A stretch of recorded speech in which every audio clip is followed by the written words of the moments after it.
Hey guys, today we are looking at a new method for solving systems of equations. This is called the equal values method. So for your e-learning today, what you're going to do is go through these notes with me. So watch this video, fill out the notes that I'm filling out with you, and then you're going to do a few examples on your own. So let's start at the beginning. What is the equal values method? Well, it's just another way that we can solve a system of equations. Remember, a system of equations is just two or more equations. That's all it means. And remember, we only deal with two at a time. And they are always linear equations. So that means that they're in normally y equals mx plus b form. So we have a slope, we have a y-intercept. Let's look at an example.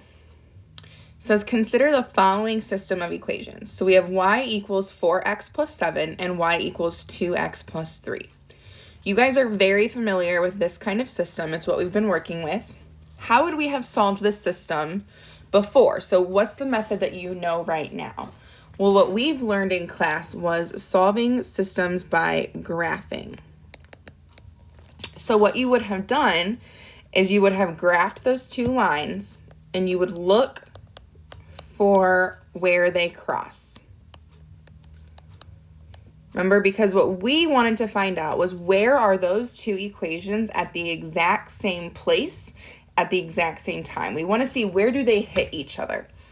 Where are they exactly equal? That's what the solution to a system is. And you guys did a great job with that. So we're going to say, this time with equal values method, we're done with graphing. We don't have to worry about getting the slope and the y-intercept. We don't have to worry about graphing at all, which is nice because that's kind of tedious after a while. However, you guys did get really, really good at it. So we're going to look at what it says next. Notice that each of these equations are equal to what? So if we look at this system, what are they set equal to that they have in common? Well, the only thing I see that they had that is exactly the same is y. They are both set equal to y. This means that they are the same, right? If they're both set equal to y, then y is equal to both 4x plus 7 and 2x plus 3. So what symbol do we use in math to represent two things being the same as each other? Well, we use an equal sign, right? That's what it means. If two things are the same, they are equal. So because these are both set equal to y, we're going to set them equal to each other. So we have y equals 4x plus 7 and y equals 2x plus 3. Again, they're both equal to y, so we have an equal value. That just means we want to set 4x plus 7 equal to 2x plus 3. What that's going to do is it's going to tell us what is the x value where those two things are the same. We want to see where are they the same as each other exactly. So because they're both equal to y right now, we're going to go ahead and set them equal to each other. So 4x plus 7 equals 2x plus 3. Okay, so step 1 is you set the two equations equal to each other. That's always step 1. If they're in y equals form, and we'll talk about that a little bit later.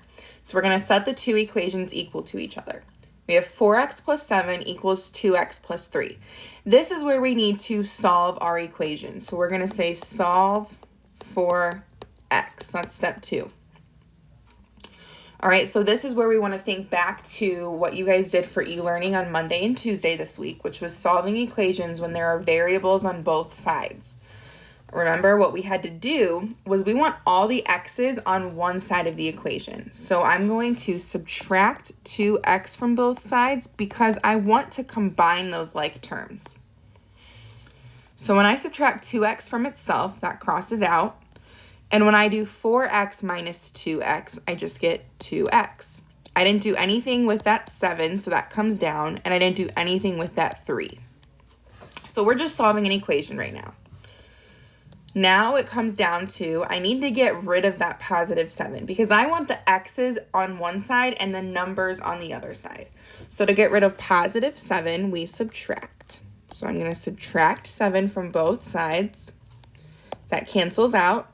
And then I'm left with 2x equals 3 minus 7. So in your calculator, type in 3 minus 7, and you should get negative 4. So 2x equals negative 4. The last thing is that we want x by itself. So all I have to do is divide both sides by 2, because right now x has a 2 next to it. I don't want that 2 there. I want to get rid of it. So if I divide both sides by 2, that 2 goes away, and I'm dividing because right now it's being multiplied by x. So we're using our inverse operation. So you want to think back to those vocab words from Monday and Tuesday. And then I have negative 4 divided by 2. So you can do that in your calculator or in your head, whichever is easier, and you get x equals negative 2. Okay, so we solved for x. That was our step 2. By solving for x, what we did was we found out that those two equations are exactly equal to each other when x equals negative 2. But remember, a solution should be in the form x comma y. So we have the x part. We have negative 2. So the last thing we have to do is plug in x equals negative 2 to one of the equations. We have to do that because we need to solve for y. So I'm going to plug in x equals negative 2. You can choose either of the equations. It doesn't matter which one. I'm going to choose 2x plus 3 just because they're smaller numbers. So I have y equals 2. Instead of x, I'm going to put negative 2 because we just said x was negative 2. So I'm just plugging it in. And then plus 3. 2 times negative 2 is negative 4 plus 3. In my calculator, I can type in negative 4 plus 3, and I'm going to get negative 1. So my answer is a negative 2 comma negative 1. That is my solution to the system. So at the point negative 2, negative 1, those two equations are exactly at the same spot. So when I plug in negative 2 for x, I get negative 1 for y. If you graphed those two equations, you would see that they cross at the point negative 2, negative 1. So all we're doing is solving in a different way. Instead of taking the time to graph, we're taking the time to solve an equation. Right now, it might seem like more work, but in the long run, I think you guys will really come to like this method. So we set the two equations equal to each other, we solve for x, and then we plug in whatever we get for x to one of our equations, and that becomes our y value. So our final answer should be in an x comma y form. Okay, so you guys are going to do some problems on your own. All right, I'm going to have you try number 1 on your own. Okay, so write down all of my notes, and then you're going to do number 1 on your own and look at the notes. And that is all you have. So watch the video, copy everything down that I wrote down too. So I'll give you those directions on Canvas, but don't just do the examples. Make sure you copy everything down. It's just good practice to get into that habit. And if it's not exactly like mine, that's okay. But just make sure you watch the video because this is a very important method that we'll talk about a lot during class next week. Look at the next page. Okay, I'm going to do number 3 and number 5 with you, and then you guys will do 1, 2, and 4 on your own. Okay, so let's look at number 3. Step 1, we're going to set them equal to each other because this is the equal value method, right? Because they are both equal to y, so they're the same. So I'm going to say negative 8 equals 6x plus 10. Don't be confused if we have just one number. Remember when we were graphing, we said if we had y equals a number, we just end up drawing a nice straight line that's horizontal. It's kind of similar. It just makes it easier because now we have less x's to worry about.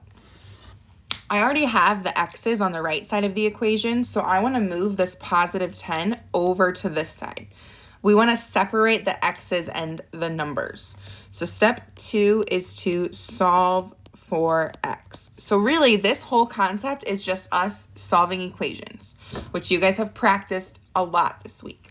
So to get rid of that positive 10, I need to use the inverse operation of addition, which is subtraction. So I need to subtract 10 from both sides. So those 10s are going to cancel, and I'm left with negative 8 minus 10, which if you put that in your calculator, you're going to get negative 18 equals that 6x is still there. Nothing happened to it. And now I want to get x just all by itself. I want to get rid of that 6 that's being multiplied right now. So I know that it's being multiplied by x, which means I'm going to use my inverse operation of division. So I'm going to divide by 6 on both sides just because I want those 6's to cancel out. So then I have negative 18 divided by 6, which is negative 3. So you guys will see that if you type it in your calculator. Negative 3 equals x. Okay, so at this point, I have the x value I need. So I have negative 3, comma, I still need y. So we're going to go to step 3, which is plug x into an equation. In this situation, we only have one option. We can't plug it into y equals negative 8, right? Because there is no x. So I'm going to plug in negative 3 to the second equation. All right, so I'll use a different color so you guys can see it a little bit better. So y equals 6. Instead of x, I'm putting negative 3 plus 10. Okay, 6 times negative 3 is negative 18. So y equals negative 18 plus 10. Negative 18 plus 10 is negative 8. So y equals negative 8, which means my final answer is negative 3, comma, negative 8. So whatever you get for x is going to go in the first spot in your parentheses. And whatever you get for y is going to go in the second spot. And that would be the place where those two equations will intersect each other. That's where they're exactly the same number. Okay, so we did that example, and I'm going to do this last example with you, and you guys will be responsible for doing numbers 1, 2, and 4. Okay, so now we're looking at number 5. We have two equations.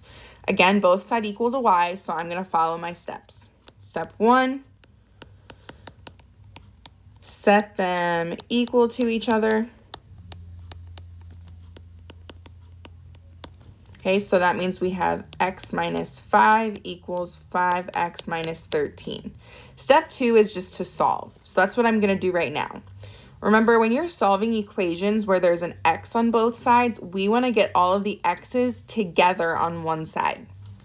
So I'm going to get this 1x over to this side.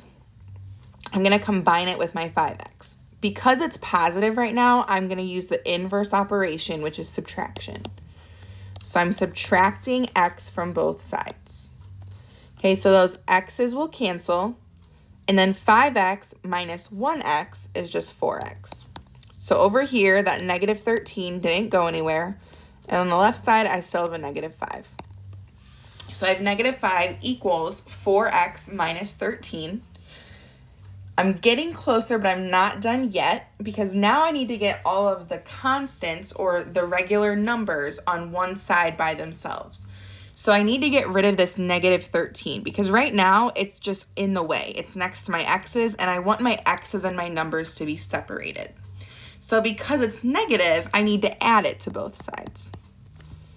Okay, so I'm going to add 13 to both sides because that will cancel this out.